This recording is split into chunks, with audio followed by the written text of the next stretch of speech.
Hi, welcome to the show. I'm delighted to have with me an old friend and the top guy in AVN. It's Shane Lukas. Shane, hello to you today. Hello, how are you? Well, great, Shane. And just for the benefit of people listening and watching that don't know you, just tell us really briefly what you do and how you got into it. Yeah, okay, well, let's start with the what then. I'm Shane Lukas, I'm Managing Director of AVN, and I've actually been part of AVN since about 3 months after Steve Pipe, its founder, began it. So I've had the privilege of, obviously, the experience of working with AVN, certainly working with over 2,500 accountants over that 20-year period that we're celebrating this year. Wow. And ultimately, AVN, in a nutshell, we help accountants build a practice that gives a much better choice about the role they play, the amount of hours they work, the income they generate, the enjoyment in running their practice, but also how much of a difference they're making to their clients and their local and wider community. In a nutshell, that's what we do. That's a good nutshell. How did you get into this, Shane? Are you an accountant by trade? I'm not. I was a self-employed consultant and actually met Steve and Mark were sort of joining forces at this time with AVN, and I was totally independent of that. I started working with Mark, and we started actually together working with some of his clients, and then eventually merged, and we all became what is now AVN. And AVN, it's all about inspiring accountants, isn't it? It absolutely is, yes. The question on a lot of people's lips is there are different networks and associations for accountants. What makes AVN a little bit different? Well, absolutely. There are different organisations there. And I think ultimately the biggest differentiator of any of these firms, as well as obviously the skills, the experience and the proof, is in really the values and the approach that they take. So values, we are a very values-driven firm, and we'll only work with the accountants out there that we feel fit our values and our ethos for a start. That's incredibly important to us. That for me is one of our biggest differentiators, our values. And in terms of our approach, we have an approach that we call REACH. That's kind of our support mechanism, if you like. REACH stands for, if you don't mind me just very quickly going through that, REACH stands for R is our roadmap. So we've got a structured methodology of helping accountants achieve the practice that they want to achieve. We create an environment that is kind of exudes the maximum amount of productivity, so we get them in workshops and really work with them very closely, which many others don't. It's all sort of arm's reach, if you like. We work very closely. The A stands for accountability, so we actually have a team of coaches, experienced business coaches that are specifically experienced in accountants, holding them accountable, acting as that conscience, you know, the little voice inside your head that's saying, what about me, when you're responding to all your clients shouting the loudest? So we act as that voice, bring them back to their number one client, which is their practice, and hold them accountable to the actions that they'd set to making that better. So that was the A. The C stands for community. We're a community. We connect accountants together through a variety of mechanisms, but the most profound really is our Facebook group. We've nurtured this group for 20 years now, and they are so open to helping and giving advice to each other. It's fantastic. And of course our events as well. And then the H stands for human. I mentioned this arm's length thing earlier. You know, we are humans at the end of these types of Zoom type meetings, as well as in person and at the end of the phone. And it's not just you've got access to, say, resources or videos. We're working closely with people, and we've got experts that we align ourselves with as well. Yeah. So, and you've got your book there, Shane, and tell us a bit about that. Bit of product placing there. It's actually one of the proudest things I've done in recent years, surpassed by far with my marriage and, of course, my kids. But yes, that's been a mystery to everyone, that, but go on. my book, I suppose what's really made me proud is that it went to #1 and it stayed at #1 on Amazon for 3.5 weeks. You know, it's such a... that's a big deal. It really was overwhelming. And I've put heart and soul into writing this book, and I believe, really, there are so many threats facing the profession right now. You know, it's not news to us. It's about artificial intelligence getting better every day and all of this cloud technology. And really what that means is that accountants out there have to change in order to still be relevant to business owners. But actually, it's a change that we've been encouraging accountants to make way before artificial intelligence was a threat. It's about being more that trusted advisor, the business advice to accountants, and get out from being in the back office, almost hiding away from them, producing the compliance work, to actually sitting with them and having a conversation. That's really, there are different strategies, techniques to make that make that work for an accountant. You deal largely with the smaller firms, but and I deal largely with the bigger ones. Is there much difference between an accountant in a small firm and an accountant in a large top 100 firm, say? It's a great question. I think the biggest difference is that large firms are usually a large amount of partners, right? And if those partners, hierarchical, if you like. Yeah, but usually, not always. I mean, usually in your sort of 5 to 10 partner firms, they don't really have the hierarchical structure. I think they're better when they do, but it's usually lots of people under the same banner, all running their own little silo practices, and they're not really collaborating. So it's almost internal competition, because they'll price differently, they'll deliver their services in a different way, they have their own little team. So it's almost internal competition under the same banner. Whereas at least whether it's a solo practitioner or maybe a two-partner firm, they're running much more collaboratively together. Yeah. What is it you love most about what you do? I've known you a long time. You've always been really passionate and exuberant about what you do, and it helps if you've got a passion for your work. Yeah, I certainly have. I'm actually passionate about just one word, and that is choice, and ultimately what that means. And if I can give you 3 examples that spring to my mind right now, one will seemingly have nothing to do with the profession. My wife's cousin, when he was 4 years old, he's now in his mid-20s, was hit by a car and experienced severe brain damage, brain injury as a result of that. His brain, it was so bad, this damage, his brain is incapable of making any form of choice, and that's really what sets us apart as humans, isn't it? It's our ability to make choices. So personally, I raise sponsorships, I take part in stupid things to raise money to help the foundation, Brain First, that helps people recover from those injuries. And take the other end of that scale, though, you've got people who have set up a business on the assumption that they're going to have better lifestyle choices. And what happens is they're working so hard in that business, so many hours, they feel that have no choice but to do that in order to pay the bills at home. And really, it's at the neglect of their family, their friends, and their health. And I suppose if you plumb somewhere down the middle, there are people around the world who have little choice about their hygiene levels, the amount of education they get, they're abused. And so I've aligned myself in the business as well with the UN Global Goals.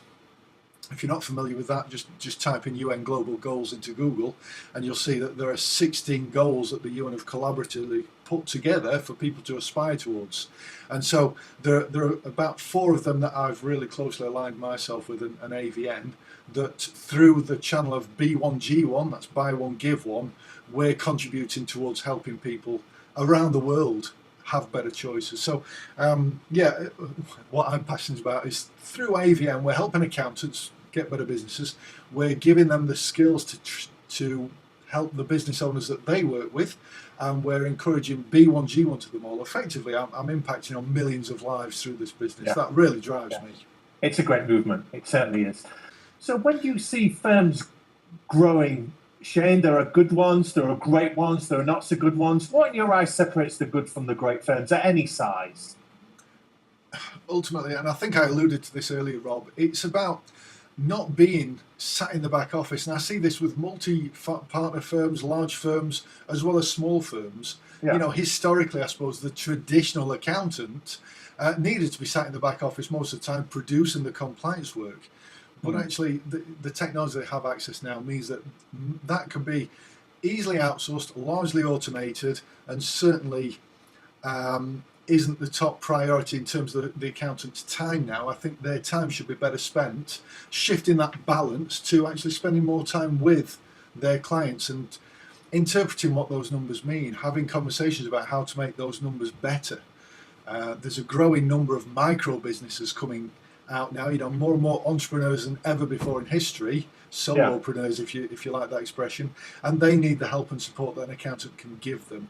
I hear so many stories where business owners blame their accountants for their business suffering because they feel that their accountant could have spotted these tiny little, numbers that weren't quite right. Over time, they feel that they kind of blame their accountant, and I do genuinely feel that their accountant is in a great position just to spend more time with them and just share their experience of working with hundreds. I mean, usually just a one-person band is still working with a large number of different businesses. If they spend more time talking with them, they can share some of those better practices. Yeah.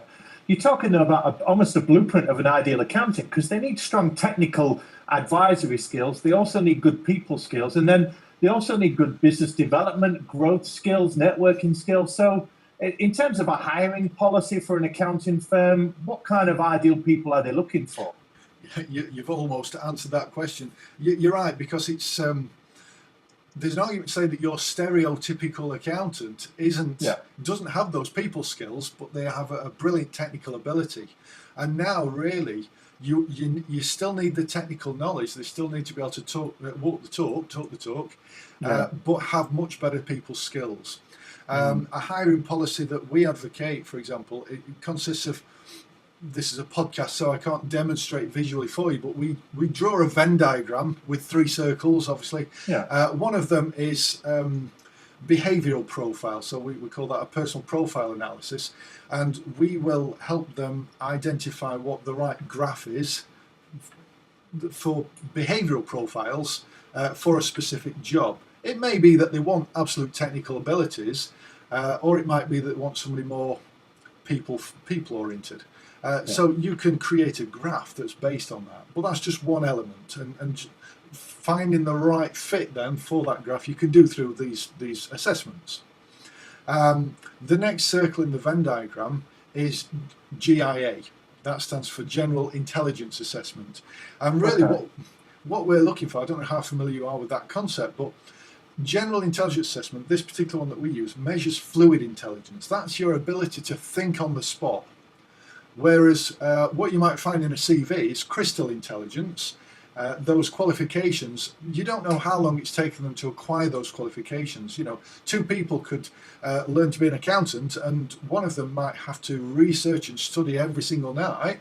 The next person, maybe 5 minutes of revision before an exam, and they've nailed it. And that's how their brain works. And really, you want somebody who thinks fast and can think on the spot and form conclusions very quickly. So that's the second part. Arguably equally as important then is what we call the ideal attitude profile. And that's really, are your values in line? Are your beliefs in line? Those types of things. Have they got the right type of attitude? I could go into each one of those in more detail, but in the interest of not being too boring on that particular subject, that for me is incredibly important. And I think you've got to be aware that most people that you might be looking to recruit now are going to be in that millennial category of generation. And I think that they kind of have a bit of a bad name, millennials. People are always saying, they want everything to come to them without them putting in the effort. I disagree with that completely. But at the same time, we have to, the older generation have to modify their behaviour to accommodate the younger millennials, because yes, their thinking is very different. They've been brought up in a very different time. Millennials, many people want to employ people who come into their office and sit at their desk and function just as though it's a factory. But the office, in my personal opinion, is one of the least productive environments you could sit anybody in. And most millennials these days want to sit in a Starbucks and work. It's probably still full of distractions, but that's kind of white noise. Whereas if you're working in an office, you've got the phone ringing, you've got conversations going off. So really, it's about accommodating the millennials and helping them work in an environment that's enjoyable and productive for them. And it's just being a little bit more accommodating. I totally get that. When you look back in the day, a high street presence was enough to grow an accounting firm, but the game's changed, hasn't it? So how have you seen the way firms grow and win business and stand out changed over the years? Yeah, it's a great question. Recently, Google did some analysis, because obviously Google have got access to absolutely everything, haven't they? And they analysed the current buying trends of people, not just for clothing or a CD or an iPhone, but actually anybody that they want to do business with now.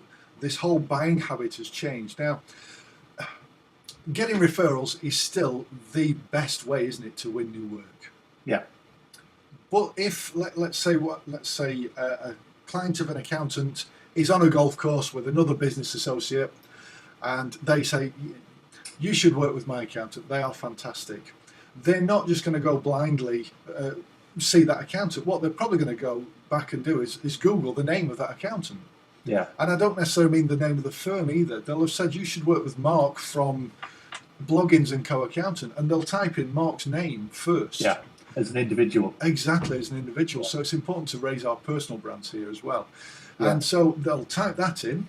If they can't find that Mark Burgess, whatever his name might be, in Google, then they might go for the company name or go for the website. But still, they want to find out about that person, that Mark. So in this day and age, you've got to raise your profile by creating some videos, some blogs. They want to learn more about you and the type of value you can bring before they start working with you. So that's crucial, just raising, again, just having that kind of material. Everyone thinks that's content marketing gone crazy, but actually just having this just from your website is enough. You know, just from a few blogs, a few videos is probably sufficient. Yeah. So you see a lot of trend, you've seen a lot of change over the years. If we had a crystal ball in front of you, what do you think is critical for accounting firms over the next few years? Well, certainly don't hide behind the don't hide back office, that's for sure. And don't hide behind the brand as well. I mentioned earlier about building your profile. You need to get much more out there. I think in the future, for large firms especially, a challenge is going to be in the culture, the synergy between the partners as well. I think, you know, having this internal competition around how much you charge, what services you deliver, there's no synergy between partners there, you know. So we're now at the era of human to human. We've got to be more out there, facing people, getting our names out there, whether it's video content. I know I'm kind of repeating myself a little bit here, but it's so important now that you can't just hide behind the brand. You've got to build your personal brand up as well. That makes good sense. And so you're a strong student of personal development, Shane. I know what you're like. You like reading a lot. You like watching speakers, watching videos, learning things. Do you have a personal philosophy for success that you've developed over the years? My personal philosophy for success isn't success if it's the expense of family, friends and health. That's number one. And that is so important to me. And I also think success, my definition of a successful business is one that's making a difference out there. It's not just selling something for the sake of selling it. It's not just about putting money in your own bank account. And again, this is why I love working with accountants, because they're in a great position to make a difference out there. So yeah, I think rule number one, a business is a means to an end, and you shouldn't suffer personally as a result of running that. You should enjoy it. You should have the time with family, friends and health, but also it should be making a difference out there. That's my feeling on that. Yeah, that makes total sense, that. But listen, there's no ideal jobs, even though you're smiling there. There must be some things that frustrate you about your job or the industry as a whole. Well, what might that be, if you're honest? Well, okay, there are two acronyms that spring to mind. One is HIS syndrome, and the other one is FTI. So HIS syndrome is head in sand syndrome. and this is an unwillingness really to recognise that something has to change out there. Do you know, just recently, Rob, I was talking to an accountant who said, you know, all this cloud technology, it's just a fad, it'll go away. Oh, really? Yeah, absolutely. Just like email will go away, right? And the internet will go away. Exactly, yeah. And you know, at first you might think, well, is this just naive? But actually, I think it's fear as well. It's fear of the unknown. It's fear of those changes. So I suppose the HIS syndrome really is the refusal, if you like, to acknowledge that something has to change. The second part is actually after someone has acknowledged that there is a need to change, FTI stands for failure to implement. Most people, whether they come to us, they know that something has to change in their practice. They've reached that point where they accept that something has to change, but they're still putting it off. And, there are great people out there that can help accountants. I think if somebody's listening to this right now thinking, yeah, okay, I know I need to change, but I'm not doing enough about it. There's yourself, Rob. We can help. There are other great people who I'm sure you've already invited to participate in these podcasts that can help. And I think, ultimately seek somebody out who you think that, I like what they're saying, their values are kind of in line with mine, and just tap into them for that help and support. Yeah, it was Eric Hoffer that said that the mark of an educated person is the degree to which they're willing to let go of old ideas and embrace new ideas. And if you're not coachable or teachable, you are head in the sand and you will fail to implement. Absolutely, yeah. So as we start to wrap it up, Shane, looking back over the many people that have spoken into your life, what would you say is the best piece of advice you've ever been given in your career?